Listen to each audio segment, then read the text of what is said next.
Welcome to Good Morning Hospitality, your one-stop shop for the latest news, noteworthy trends, and thought-provoking discussions across the industry.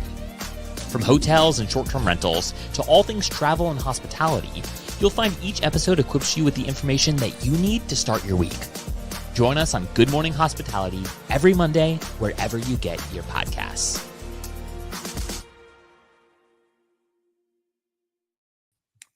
Good morning. Happy Monday. Oh man, your lips moved faster than your words, Jamie. That was fast. Well done. You're on Best it.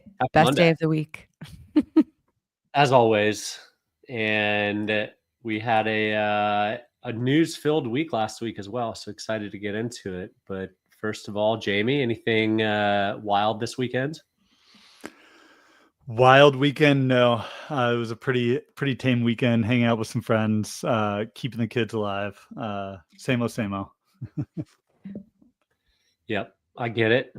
I get the same old. The highlight of the weekend, we're going to be doing basketball this year with Oliver. Ooh, and that's exciting. I love basketball, so we spent a couple of hours this weekend in the driveway with playing basketball. So he seems to enjoy it, and that makes me very happy. That's awesome. That's so cute when they're so bad, but so excited. We're making improvements. I will share though my fun guest complaint that I got over the weekend. It's fall in the mountains, and they complained that there is spiders near the fire pit, and too many leaves in the driveway. Yeah, there were bugs outside. That's crazy. Yeah, that's fair. I mean, some people are scared of spiders. So Jamie, don't allow spiders inside. Outside. Or outside. Yeah. Yeah, clear your property. Walk in between every tree on your way. So crazy. Awesome. Brandy? Well, the process of moving it's taking me a long time. But my brother-in-law is a contractor, and very graciously my sister and my brother-in-law and then two other friends of mine came in and helped me install cabinets, assemble my bed, really unpack a lot of stuff. So there's just a couple things left to do, and then I'll finally be done. But it was kind of a heavy work weekend. And then we went out in Boston, and it's really fun to be back here, not as a broke college student. It's nice to go to nicer bars and nicer restaurants and really enjoy the city on a non-broke college student budget. Fair enough. Well, welcome to you joined Boston right in time for winter. So kudos. Well done. It was 80 degrees this weekend. So it's something bad is happening, but it hasn't gotten super cold just yet. We'll see what happens next. Mm-hmm. Cool. So a couple of fun topics today, one of which I want to jump right into because it's the first of its kind. Airbnb has proactively not mentioned professional hosts for longer than a decade. And for the first time ever, they have brought in 150 hosts. They paid their way, brought in 150 folks from across the country, their top accounts. So that, first of all, a great sign. Second of all, investing in it, which is another great sign. I'd imagine of those 150, probably 125 would have still gone even if it wasn't partially or mostly covered by them. But my readout on it was, Airbnb is a marketing and PR company, and a lot of it was marketing and PR. I don't know that there was a ton of meat and potatoes that got in there, except the fact of the signals that they are interested in opening the dialogue with professional hosts. What's y'all's read on it? Yeah, I think that there was, based on, this is kind of, I was not present, but seeing everybody's LinkedIn posts is that there's acknowledgement that the relationship needs to be better. There's some signals towards the business profiles, making it easier to delineate who is a professional host and who is not. But I think it's going to be, these are a lot of words, and until we see kind of the action behind it, because this is following many, many, many years of Airbnb really not not wanting to mention professional hosts at all. So I'm glad that people left feeling more optimistic, and I hope that that attitude continues, and that Airbnb does put out some of these features that they were talking about, because professional managers do make up a significant portion of their revenue. And I did think the interesting point that is a pain point for, I think, any professional host is like the quality scores. And if it's a 1-to-1, one property manager to one property, you're definitely going to have really great reviews. And so how do we as an industry continue to like improve those scores? And it's when you work with larger operators and you have properties that have fallen low, or because they're booked across many channels, they might not have had a review in a year or something. There's no real way to jumpstart those properties anymore. Like once you hit a certain threshold, you just can never get out of that unless you can somehow restart the listing, which is very difficult to do. So I think that would be something I'd like to see Airbnb help us out with, is like, okay, you have this cohort of units that aren't doing well. They haven't been booked in a long time, but then they can't get booked because their reviews, you have one bad review from 18 months ago. How do we actually help that host out instead of just like relegating them to page 99 of the search page? Yeah, the reviews are a big thing. And then a common gripe from what the Skift article has shared with us is that managers feel like Airbnb always sides with the guests. And we know that's true. Airbnb knows that's true. Everybody knows that's true. Where do you draw the line and make it kind of fair and balanced, and get rid of the bad actors who are citing some crazy thing just to get a refund or get their money back? Or how do you get reviews removed? Because as Brandy just said, you get 1 or 2 bad reviews and you're doomed. You're stuck in this terrible cycle. And then, I think one other thing that I've chatted with a couple of people that went to it as well, and the general sentiment was, let's see what they actually do. Like just this lack of trust built up over 15 years, right? Everyone wants them to be the behemoth that they are and be on kind of our side. And there's no one that's kind of wishing the opposite. But time and time again, if more and more T's and C's come out, or guests get sided with over and over and over again, it's just hard. It degrades the trust between the professionals and the OTAs. Yeah. And one of the biggest things I think, and you just on the surface, it's like that they're actually having this is a big sign. Personalizing the company. It's not just Brian and this sort of monolith that is Airbnb. There's a whole lot of people that care. It's their job to grow professional inventory. It's their job to grow the business. What I loved looking at the lineup for what they were talking about at the Host Summit, it was a lot of the product managers. It was a lot of the people that were building tools for professional hosts to make their jobs easier. And then even talking about some of those new initiatives, host profiles, giving a download on like what goes into their search, and sort of optimizing towards 5-star guest reviews, like and how to think about it and how to sort of optimize their own listings to make sure that they're getting up top in the supply. And then also like digging into the data. Like I love that they spent so much time talking about the trends that they're seeing in their own data set, talk regularly with the Airbnb research team. And like, they've got so many insights on what's happening across their business.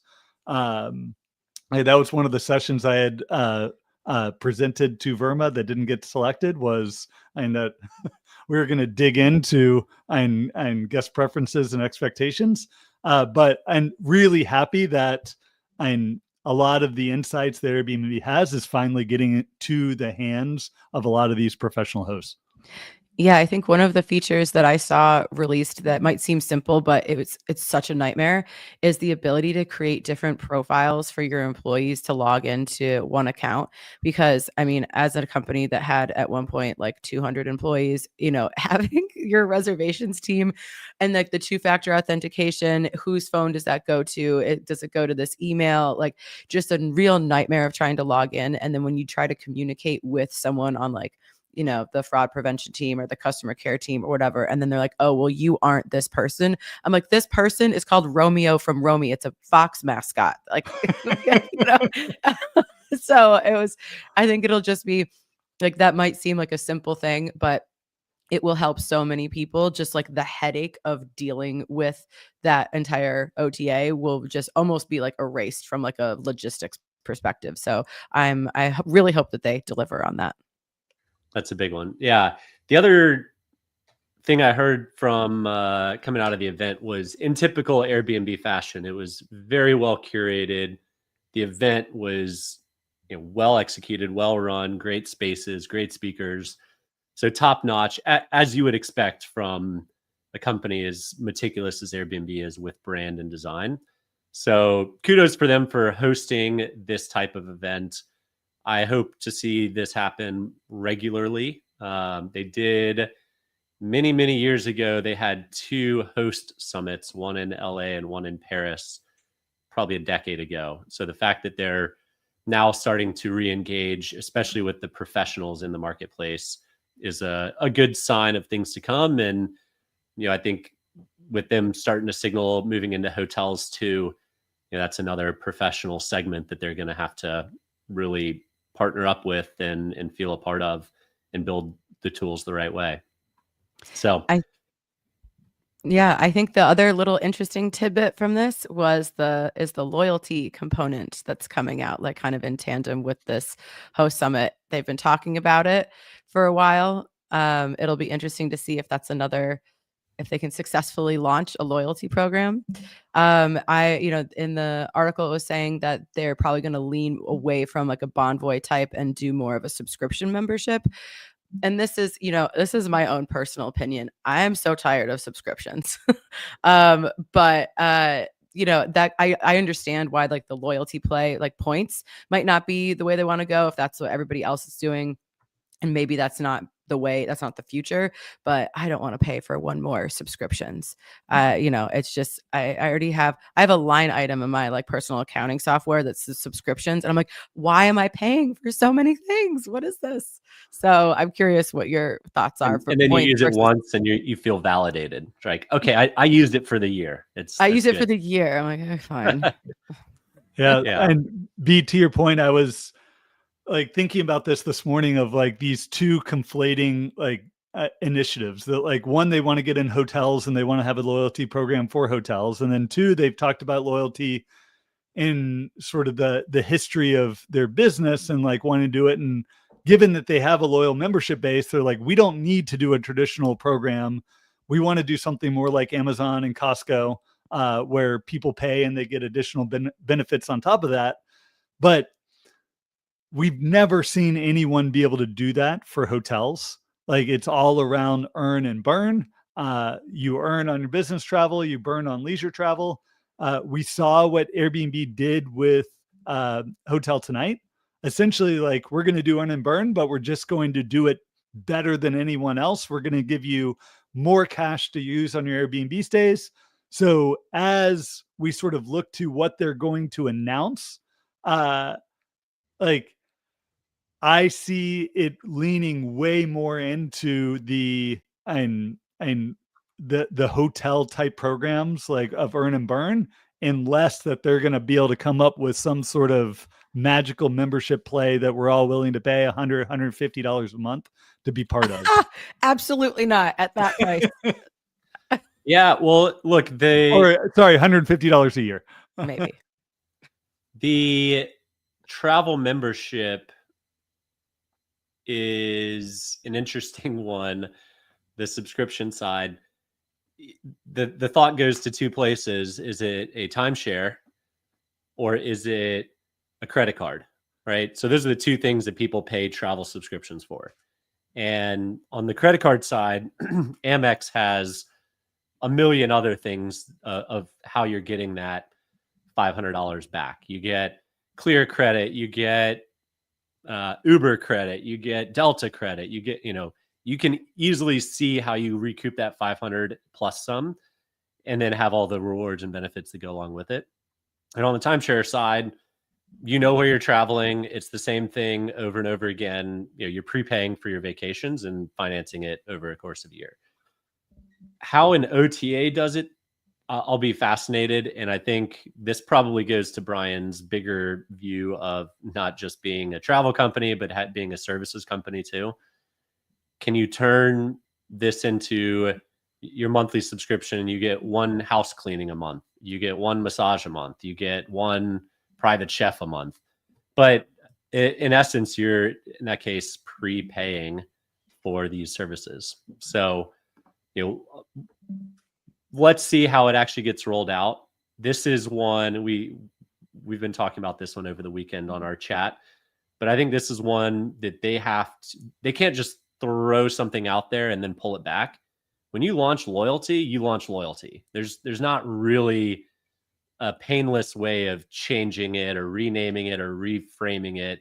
So they have to be very, very thoughtful about this, do it the right way the first time. And I don't know if including things like services makes sense because of how many times we've seen services come and go. Yeah, I think off camera earlier, we were talking about how in some ways it's really, I don't know, inspiring or interesting or good, whatever, like positive, that Airbnb as such a big company routinely launches things that fail, and that they can that there is an appetite for spending that kind of like public and literal capital. But then to your point, like this is not one of those times. Like they can't experiences can get relaunched or services can get relaunched with a fresh little makeover, but this is kind of one and done. So maybe they'll take some more time before publishing it or releasing it. Yeah. If you want to kill loyalty, you launch loyalty and change it entirely after people have become loyal. Exactly. And like burn. You're done. People have moved on. Speaking of moving on, Jamie, you are our data and AI nerd, self-proclaimed or titled by other members. Yeah. Fill us in on Expedia and Perplexity's most recent comments. Yeah, so I got excited about this one as a regular Comet user. So Comet is Perplexity's AI browser. So I think we all typically use like Chrome, and maybe there's people that use Edge or what is Apple Safari. But Comet is the new AI browser, and a lot of people think that AI browsers are going to be the next big thing. That's how we're going to interact. That's how we interact with the internet now, is through browsers, and letting AI sit on top of that, seeing what we do, really helping us do those things in browser are going to be the next big wave. And a big piece of that is travel. So what am I going to book? What options should I be reviewing? And summarize all the reviews for me and bring up the 5 best options that I should be booking for this trip to Rome next month, and summarize like what are the decision points there. So Expedia is sort of partnered with Comet. So when you download Comet, you get a free upgrade to Silver with one key, as Will so graciously just flashed across the screen. That is, one, going to help them grow their one key user base, and two, and gets people using AI for travel, but making sure that it's happening within the Expedia ecosystem and getting them to book through Expedia. And I think becomes to be a real playground for how does AI and travel booking work best. Yeah, I'm not the early adopter. I'm usually kind of the second wave of adoption. Yeah. I can't imagine booking my next trip on Perplexity, on Comet, on any AI channel. I'm just not there yet. I don't know if it's lack of trust, or I just enjoy the research and the process, or I'm particular, or something else. I think from an Expedia standpoint, again, minus the TikTok partnership that Booking had, this is another kind of feather in their cap on the B2B side of things. They're locking in one of the largest LLMs in a partnership for their B2B product. And Perplexity is essentially, I would assume, going to get a piece of the commission for everything that gets booked through their model. I don't know that for sure. That wasn't stated anywhere that I read, but that's most likely the scenario. So the big companies are already locking in some of the large organizations, and I'm just fascinated with how this is going to look for direct bookings 10 years from now. I think there's probably a lot of folks like me that are going to be several years out from using this to book things like travel. But I think we can all assume in 10 years that this is probably just the normal use case.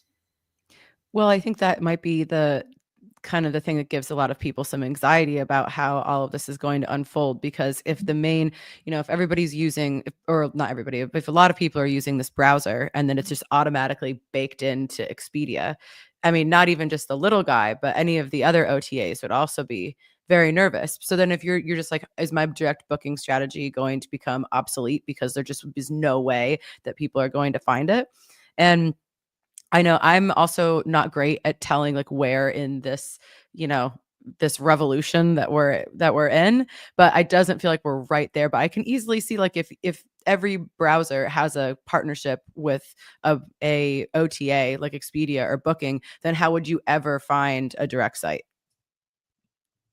Yeah, and I think this is a big point on, like, the booking is happening through Expedia. Like, it's not like I'm booking through Comet or having to trust this AI. It essentially like gives me an entry point of like, I was going to type into GPT, like, let me find a great lodging option in Rome on these weekends and I'm traveling with my family. Essentially, it's going to do that. It's going to go click through the browser. It's going to use all the filters. It's going to find the best options and then present those options to me. Like, I can say book, and then it's going to go ahead and book it through Expedia, and I'm going to get my points, and everything's going to happen sort of seamlessly. So it is like that assistant that's helping you. You're still getting to view. You're still getting to use the Expedia app. It's still sort of happening and sort of in that ecosystem. It's just that browser agent helping you through the process. I absolutely think it's going to take some time for the general public to get comfortable with it, but you can clearly see how this sort of helps you with that selection process, brings those best options to you, and then takes those like the pain point of booking travel, like of getting through the checkout process of and evaluating, like, is this actually a good listing? Does it have good reviews? Helping you build that trust. It's making that piece so much easier. I think the area where I'm more excited for in the near term for me personally in travel is flights. I was talking about this off camera, but like Google Flights is what I usually go to, and I feel like it's just gotten worse. And so I can't really articulate why. But that's like a thing I'm excited about, like having an AI agent or bot really find the best routes, the best prices, the best times, and offering like, the sky scanner, I want to go anywhere today, or like I want to go somewhere on this continent today. Tell me where I can go. I think that kind of stuff is going to be really fun and something I would use that like immediately. So that'll be fun to see. Yeah, spontaneity use cases, I get, the use of something like AI. If I'm traveling somewhere for work or it's a meaningful trip, I want to be controlling it, not the computers. For the some control issues. No, look, there's a time where you need to have your hand on the scale, and there's a time where you need to sit back and let the AI machine make all of your decisions for you. But I think there's a long way to go for this. This does feel like the early internet days when there was so much promised, and then it took 10 years after all the promises came for things to actually start really hammering home and being delivered. So let's see how this plays out. I don't think we're going to know in the next year or two. This will be an episode we can come back in 2030, 2035 and see if our predictions are right long term. Well, it's one of those things where, there's so many AI tools getting just like crammed at you throughout like a lot of people's workplaces. Now this is in their personal life. So people might need a little bit of time to not feel like they're just getting like drowned in AI add-ons before they start really embracing it. And then, if any of these products really deliver like critical value, it's going to be like people will catch on, and then like those good products will survive. So but you're right. That's a couple of years from now. Yep. And the last quick mention, going into conference season where all of us will be traveling a lot, we've got the government shutdown. And anytime the government shuts down, travel tends to become more painful, whether it's air traffic control, TSA, customs, etc. What are y'all's thoughts? I've had some friends go through the airports last week. It wasn't a problem yet, but no one has missed their paycheck. That starts this week. So I'll find out a week from today. I'm taking the train to New York on Wednesday, but I'm flying home because the flights were like $60. But there may be a cost to that cheapness. So next Monday, we'll find out. Yep. Yeah. Likewise, we're flying to, my wife and I are flying to the Dominican on Monday morning out of Atlanta. And Monday morning in Atlanta is already a pain just because all of the consultants flying out. But flying international while the government's shut down, we might be there a little earlier than normal.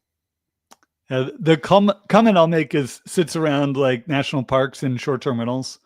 So national parks, obviously part of our national government, and the funding for the parks has been sort of cut, and until it gets reappropriated with reopening the government.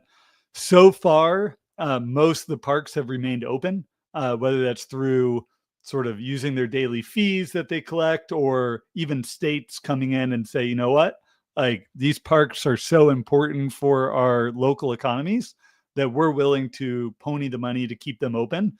I think we don't know how long this is going to last. We don't know how long a lot of those funds are going to last. And for so many of the parks, like you think Great Smoky Mountain National Park, like it's one of the largest visitation drivers to an area that is sort of dependent on people continuing to come and stay and really stay in short-term rentals. You've got Utah, Bryce Canyon, Zion National Park, Arches, and October, November is an almost peak season for those markets. It's starting to cool. It's great to travel, hike, and it can happen slowly. And people start shutting down different access to the parks. Like maybe some stays open, but then you start to see visitation decline, and that could have a major impact on our industry. So I think we haven't yet seen the impact, but if we start getting into weeks and months of the parks and funding being pulled back, we could absolutely start to see an impact to short-term rentals and travel in general. TSA agents not getting paid for a week, and maybe they're still coming to work, but what did we see in the last shutdown that lasted 3-4 weeks, that people started calling in sick? We started to see long lines start to show up. So that is a big concern for maybe not this week, but if it continues on. Yeah, and at one point they shut down LaGuardia for a day or something, didn't they? I don't remember that. I hope not. That's where I'm flying out of on Monday. Well, Godspeed. Yeah, and we'll see. We'll keep a close eye on how this progresses and how it affects the industry as a whole. So far, nothing massive, no massive stories around it besides what you would expect. But I do suspect, like Jamie said, the longer it goes on, the more impact and more downstream effects that we'll see, which will not be a great thing for any of us as we gear up for our busy travel season. And just the last sort of PSA, like there are parks closed. So if you're planning a trip to the national parks this fall, like make sure to check that it's actually going to be open when they show up. Yeah, it's you gotta pay extra attention to the news around your travel times. Yeah. Well, that is it for us today. Thanks to all of our live viewers for listening. You can check out our links in the show notes, and I hope everyone has a great week.